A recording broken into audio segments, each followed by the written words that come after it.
कहानी की शुरुआत होती है एक रेगिस्तान को दिखाते हुए, जहां कुछ लड़के तपती धूप में गड्ढा खोद रहे थे। अचानक एक रेटल स्नेक उन्हें दिखाई देता है, जिसे देखकर एक लड़का जो अपनी जिंदगी से ऊब चुका था अपने जूते उतारकर सांप को टच करने की कोशिश करता है और तुरंत सांप के काटने से मर जाता है। सीन शिफ्ट होता है और स्टैनली नाम का एक लड़का रास्ते पर चल रहा होता है कि अचानक उसके सर पर एक जोड़ी जूता गिरता है, जिससे वो जमीन पर गिर जाता है। उसके फादर पैरों की बदबू मिटाने वाली चीज की खोज में लगे हुए थे, इसलिए वो उन जूतों को अपने साथ घर ले जाने लगता है। पर रास्ते में ही पुलिस वाले उसे घेर लेते हैं, क्योंकि वो जूते एक मशहूर बेसबॉल प्लेयर के थे जो कि एक चैरिटी शो के दौरान चोरी हो गए थे। इसलिए पुलिस वालों को शक था कि स्टैनली ने ही उन्हें चोरी किया होगा। ये सोचकर पुलिस वाले उसे लेकर उसके पिता के घर जाते हैं, जहां मौजूद चीजों को देखकर उनका शक गहरा हो जाता है। दरअसल स्टैनली के घर में दर्जनों जूते मौजूद होते हैं और स्टैनली के रूम में बेसबॉल प्लेयर की फोटो लगी होती है। इन सबूतों को मद्देनजर रखते हुए स्टैनली को कोर्ट ले जाया जाता है, जहां उसके सामने दो ऑप्शन रखे जाते हैं, एक जेल जाने का और दूसरा कैंप ग्रीन लेक में 18 महीने बिताने का। स्टैनली कैंप वाला ऑप्शन चुनता है और ट्रिप में जाते वक्त उसे लगता है कि शायद ये सब कुछ उसके फैमिली कर्स यानी श्राप की वजह से हो रहा था। उनकी बस एक बहुत बड़े रेगिस्तान से गुजरती है, जहाँ बहुत सारे गड्ढे थे। उसे रास्ते में एक व्यापारी गड्ढे के साथ खड़ा दिखाई देता है, पर तभी पता चलता है कि ये उसका भ्रम था।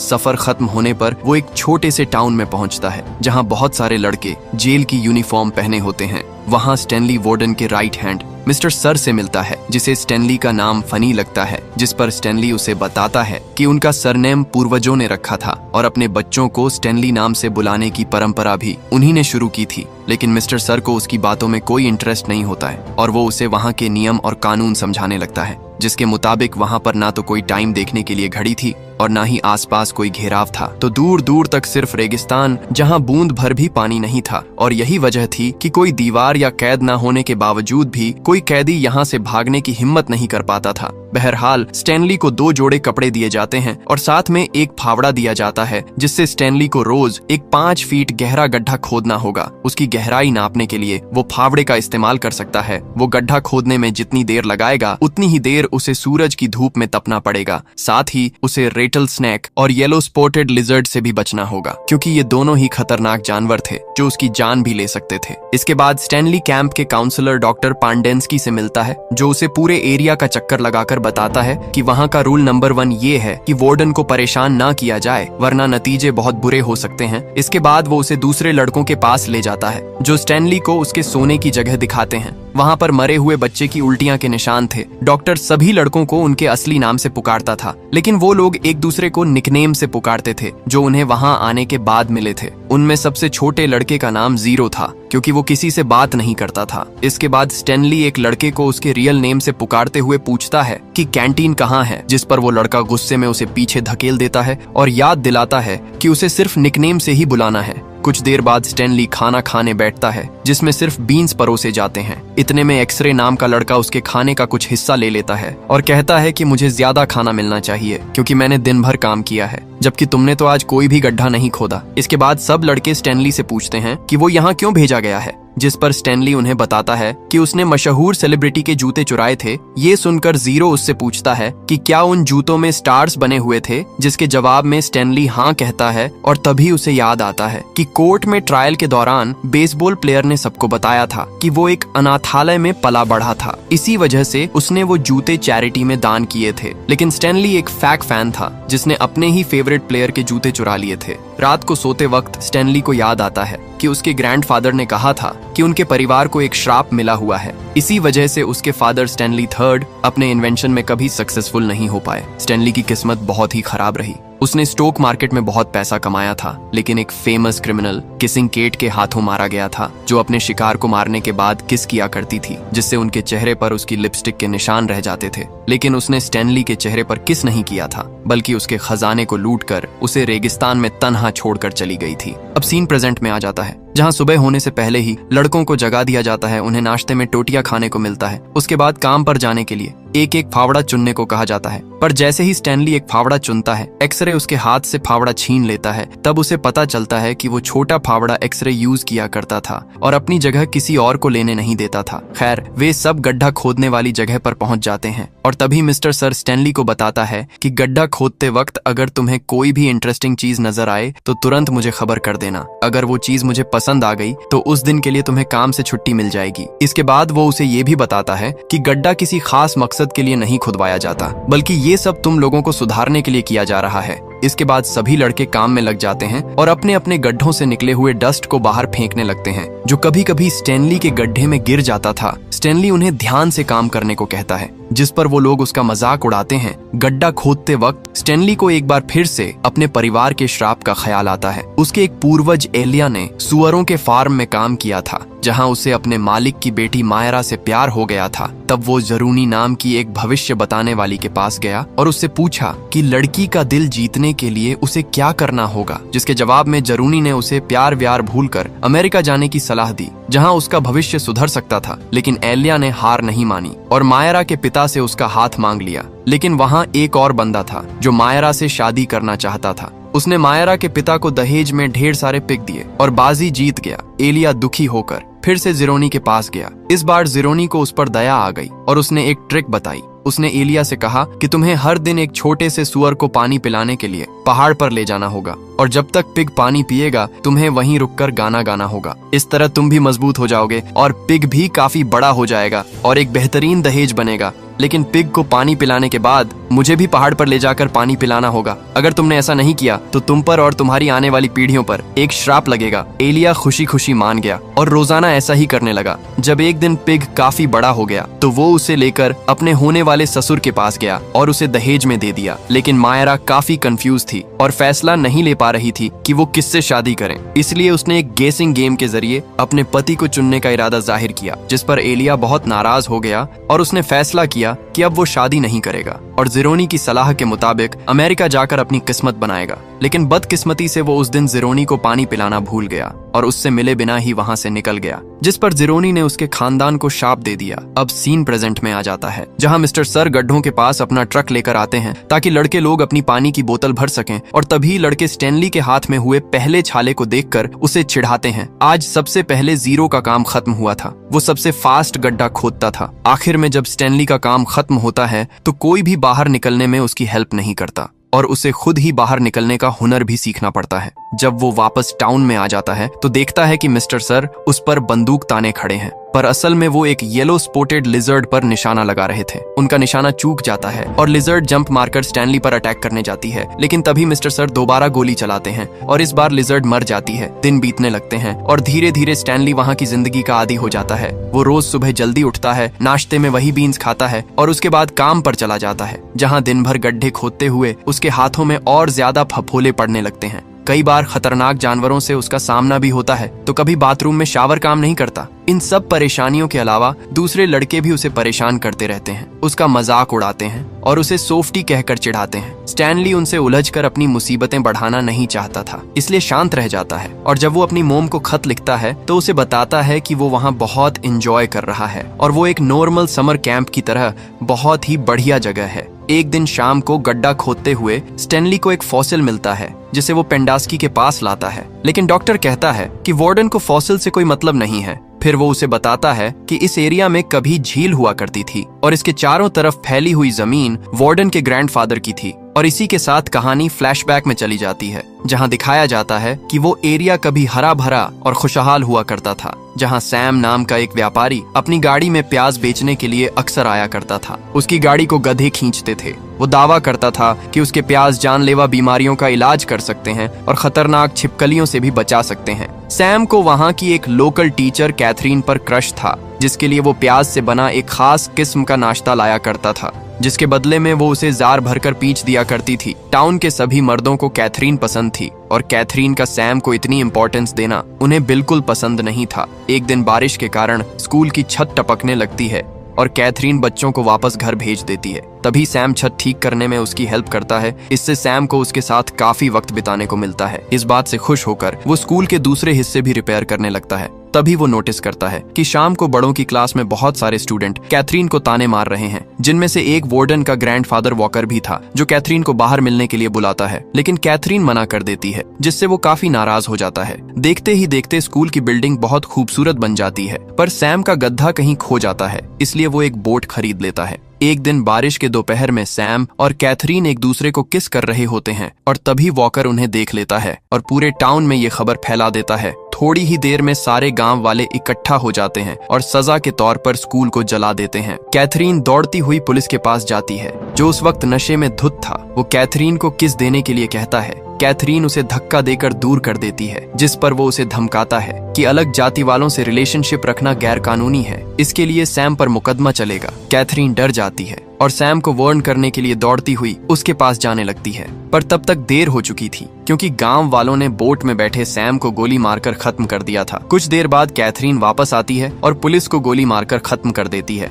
इसके बाद उसे किस करती है, जो कि वो जीते जी चाहता था। उस दिन कैथरीन टाउन छोड़कर चली जाती है और किसिंग केट के नाम से मशहूर हो जाती है। कहानी फिर से प्रेजेंट में आ जाती है, जहां पर एक्सरे स्टैनली के पास आकर उससे कहता है कि अगली बार अगर उसे कोई भी चीज मिले तो पहले उसके पास ले आए। बाद में स्टैनली का सामना एक परेशान करने वाले लड़के से होता है और दोनों के बीच लड़ाई होने ही वाली होती है कि तभी बाकी लड़के आकर दोनों को शांत कराते हैं। पर अब स्टैनली सबकी नजरों में अपनी इज्जत बना चुका था। उसके साथ ही उसे केवमैन के नाम से बुलाने लगे थे और उसे पानी की लाइन में भी अच्छी जगह मिलने लगी थी। कुछ समय बाद स्टैनली को उसकी माँ का खत मिलता है, जिसमें लिखा था कि उसके फादर के सारे एक्सपेरिमेंट फेल हो चुके थे और मकान मालिक उन्हें कभी भी घर से बाहर निकाल सकता था। जीरो अनपढ़ था, इसलिए स्टैनली को खत पढ़ते देखकर काफी इम्प्रेस होता है और उससे कहता है कि मुझे भी पढ़ना लिखना सिखा दो। जिस पर स्टैनली कहता है कि मैं कोई अच्छा टीचर नहीं हूँ और दिन भर काम करके थक जाता हूँ, इसलिए मुझे आराम की जरूरत है। अगले दिन गड्ढा खोदते वक्त स्टैनली को एक छोटी सी चीज मिलती है, जिस पर केबी लिखा हुआ था। लड़कों को लगता है कि शायद ये शॉटगन का कवर है, पर यह बहुत पतला था। तभी एक्सरे स्टैनली के हाथ से वो चीज ले लेता है और जैसे ही पेंडेस्की उस चीज को देखता है, वो तुरंत जाकर वार्डन को खबर कर देता है और सारे लड़के ये देखकर हैरान रह जाते हैं कि वार्डन एक बहुत खूबसूरत औरत थी। वो उस चीज को देखकर बहुत खुश होती है और एक्सरे को उस दिन की छुट्टी दे देती है। बाकी लड़कों से एक्सरे के गड्ढे के आसपास का पूरा एरिया वो खोद डालने को कहती है। इसलिए उस दिन लड़कों को दूसरे दिनों के मुकाबले ज्यादा काम करना पड़ता है, लेकिन फिर भी उन्हें कोई चीज नहीं मिलती, क्योंकि वो गलत जगह थी। अगले कुछ दिनों तक लड़के उसी टनल को खोदते रहते हैं जो उन्होंने क्रिएट किया था, पर उन्हें वहां एक छोटे से डायल के अलावा और कुछ भी नहीं मिलता। आखिरकार वार्डन उन्हें उनके इंडिविजुअल गड्ढे खोदने को कह देती है, जैसा कि वो पहले से करते आ रहे थे। अगले दिन जब मिस्टर सर लड़कों की बोतलें भर रहा होता है, तब एक लड़का उसके ट्रक से सनफ्लावर के बीजों का बैग चुरा लेता है और उसके जाते ही सब लड़के उन बीजों को आपस में बांटने लगते हैं। पर बदकिस्मती से मिस्टर सर जल्दी ही नोटिस कर लेते हैं कि बैग गायब है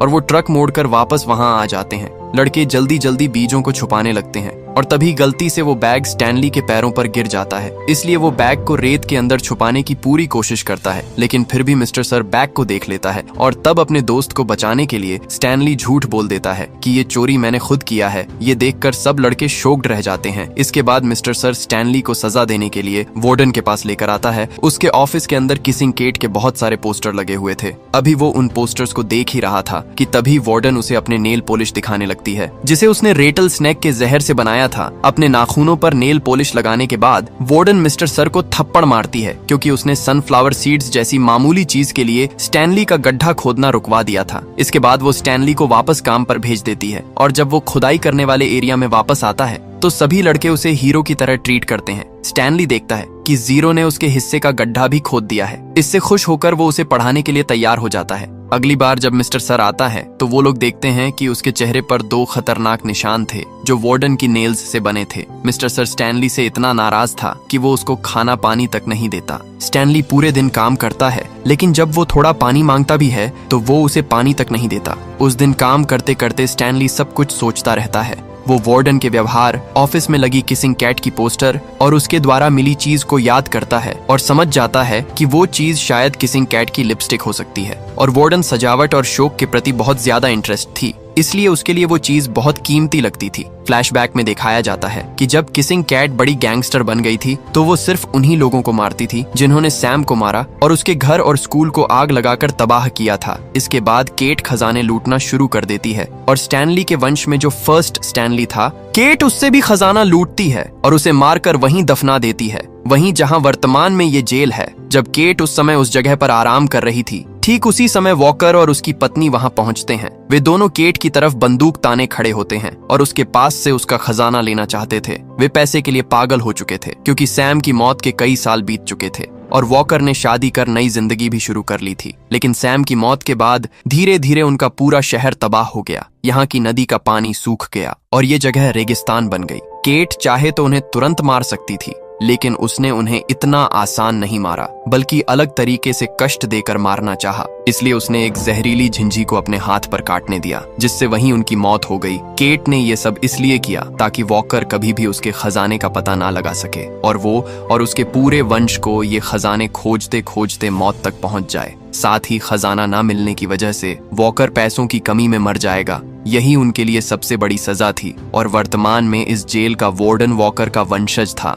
इसलिए वो आज भी किसिंग कैट के उस खजाने की तलाश में है। इसी कारण उसने यहाँ एक जेल बनाई ताकि कैदियों के माध्यम से गड्ढे खोदकर वो खजाना आसानी से खोज सके। अब हम स्टैनली को देखते हैं, जो वर्तमान में हर दिन जीरो को पढ़ाने बैठता है और आज वो जीरो से जानता है कि जीरो का असली नाम हेक्टक जेनी है, यानी जीरो जेरूनी नाम की उस महिला का वंशज था जिसने स्टैनली के वंशज को श्राप दिया था। क्योंकि जीरो सभी से बहुत जल्दी गड्ढा खोद सकता था, इसलिए वो हर दिन अपना काम खत्म करने के बाद स्टैनली की मदद भी करता। ये देखकर बाकी कैदी बहुत जलते थे और वे जानबूझकर स्टैनली के गड्ढे में मिट्टी डालते। एक दिन जीरो स्टैनली को अपनी माँ की कहानी सुनाता है। वो बताता है कि उसकी माँ उसके लिए कितनी मेहनत करती थी, लेकिन एक दिन अचानक उसकी माँ गायब हो जाती है। उसके बहुत खोजने के बावजूद अपनी माँ को वो कहीं नहीं ढूंढ पाया। तब से वो सड़क पर बड़ा होना शुरू होता है। ये सब बातें सुनकर स्टैनली को जीरो पर बहुत तरस आता है। अगले दिन जब स्टैनली काम कर रहा होता है, तब एक लड़का उसके पास आता है और उसे बहुत अजीब बातें बोलता है, क्योंकि जीरो के लिए वे स्टैनली से बहुत जलते थे।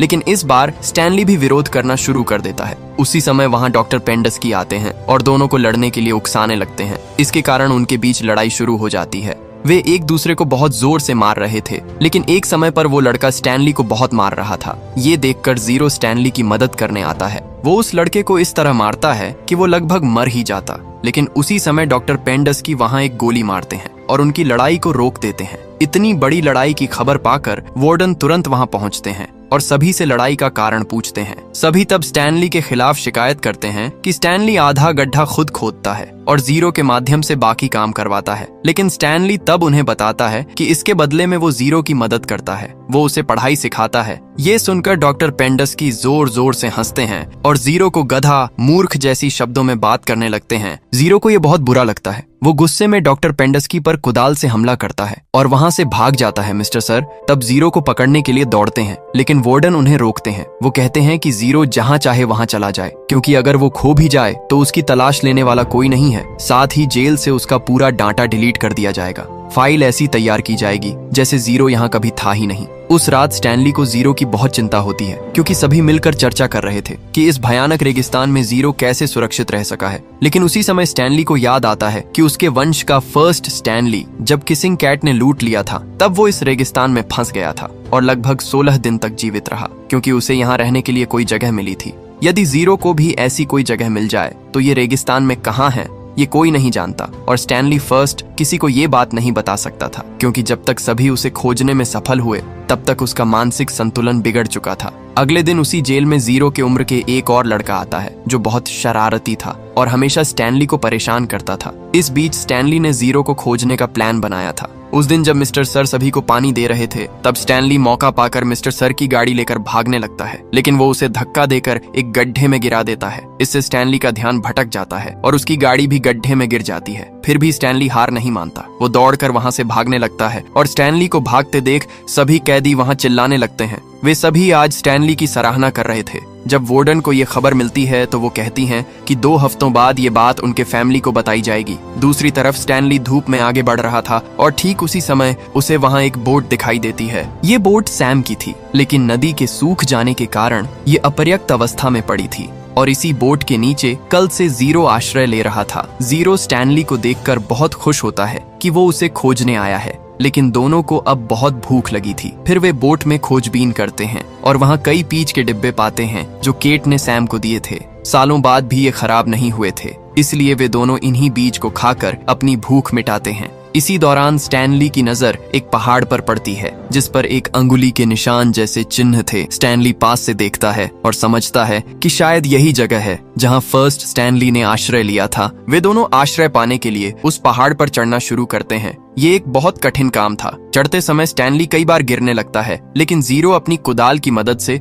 उसे ऊपर खींच देता है। फिर वे दोनों मिलकर ऊपर की ओर बढ़ते हैं, लेकिन एक समय पर जीरो इतना थक जाता है कि वो और आगे नहीं चल सकता। वो स्टैनली को अकेला जाने के लिए कहता है, लेकिन स्टैनली जीरो को अपनी पीठ पर उठाकर ऊपर ले जाता है और इस तरह वे बहुत कठिनाई से ऊपर चढ़ते हैं। ठीक उसी तरह जैसे उसके वंशज लाइल कभी पिग को पीठ पर उठाकर पानी पिलाता था, यही मूल रूप से वो पहाड़ था। ऊपर पहुंचने पर स्टैनली वहां कुछ हरे भरे पेड़ और पानी का स्रोत देखता है। वहां कई प्याज की खेती भी की हुई थी। स्टैनली भूख में वही प्याज खाता है और जीरो को भी देता है, और सौभाग्य से ये प्याज सैम की उस जात का था जिसमें विभिन्न रोग प्रतिरोधक क्षमता थी। प्याज खाने के बाद वे दोनों बहुत ताकतवर महसूस करते हैं। इसके दौरान स्टैनली अनजाने में वही गाना गाने लगता है जो उसने अपने फैमिली से हमेशा सुना था, और ये गाना वही था जो लाइल पिग को पानी पिलाते समय गाया करता था। इस तरह स्टैनली अनजाने में जेरूनी के वंशज की मदद करता है। उसने उसे पीठ पर उठाकर यहाँ लाकर पानी पिलाया। इससे जरूनी की आत्मा को शांति मिलती है और स्टैनली के फैमिली पर से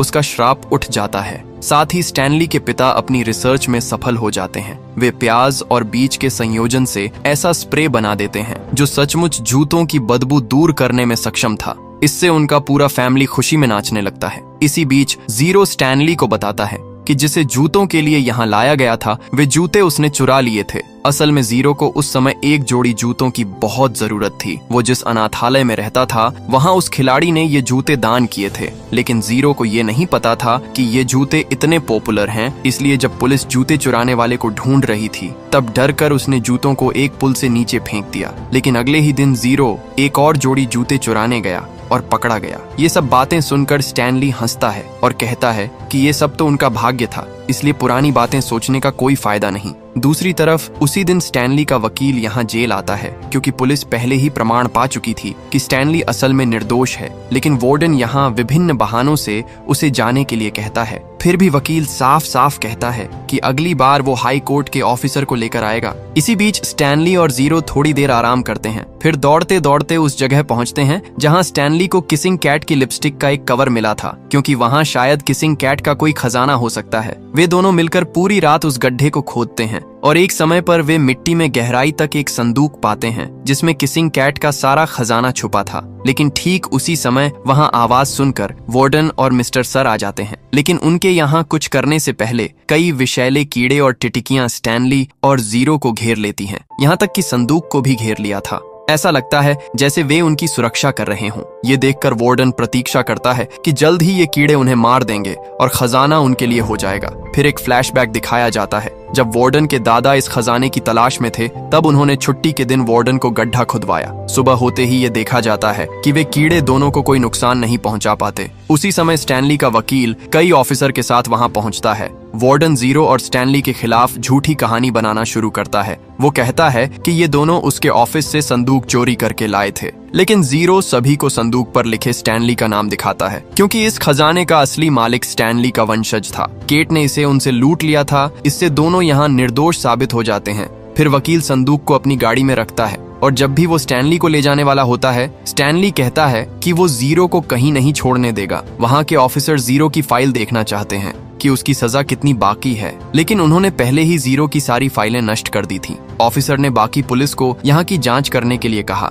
कुछ घंटों की जांच के बाद पता चलता है कि मिस्टर सर असल में एक फरार आरोपी है और डॉक्टर पेंडस की भी कोई असली डॉक्टर नहीं था। बल्कि ये दोनों अपनी पहचान छुपाकर यहाँ काम कर रहे थे। और इस जेल में हुई इतनी बड़ी धोखाधड़ी के कारण वार्डन भी दोषी साबित हो जाता है, इसलिए ये तीनों अरेस्ट हो जाते हैं। फिर स्टैनली जीरो के साथ अपने घर लौटता है और सरकार स्टैनली के वंश की संपत्ति उन्हें सौंप देती है। जब स्टैनली का फैमिली इस खजाने को पाता है तो वे सभी बहुत खुश होते हैं। वहाँ उनकी कई और संपत्तियों के दस्तावेज भी थे। स्टैनली वहाँ से जीरो को भी कुछ संपत्ति का हिस्सा देना चाहता है। उसकी फैमिली भी जीरो को कुछ संपत्ति का हिस्सा दे देता है। जीरो वहाँ से कुछ पैसा खर्च करता है, कुछ डिटेक्टिव को हायर करता है और कुछ ही दिनों में अपनी माँ को ढूंढ निकालता है, जिसे वो बहुत पहले खो चुका था। माँ और बेटे दोनों एक दूसरे को पाकर बहुत खुश होते हैं। फिर स्टैनली और जीरो की फैमिली मिलकर उसी इलाके में पड़ोसियों की तरह सुख शांति से रहने लगता है। वहीं उस भयानक जेल को भी बंद कर दिया जाता है और सभी कैदियों को काउंसिल में भेजकर उन्हें मुक्त कर दिया जाता है। वे भी बीच बीच में जीरो और स्टैनली से मिलने आते हैं। इसी बीच स्टैनली के पिता की रिसर्च इतनी सफल हो जाती है कि अब उनके पिता का एक्सपेरिमेंट का एड वो खिलाड़ी चला रहा है, जिसके जूते चोरी के आरोप में स्टैनली जेल में था। अब स्टैनली और उसकी फैमिली पूरी तरह ठीक हो जाता है। वे सभी मिलकर सुख शांति से रहने लगते हैं और इसी सीन के साथ ये कहानी यहीं पर खत्म हो जाती है। दोस्तों, आपको वीडियो कैसी लगी लाइक और कमेंट करके जरूर बताना। मिलते हैं अगली शानदार वीडियो में। तब तक के लिए सब्सक्राइब बटन दबा दो।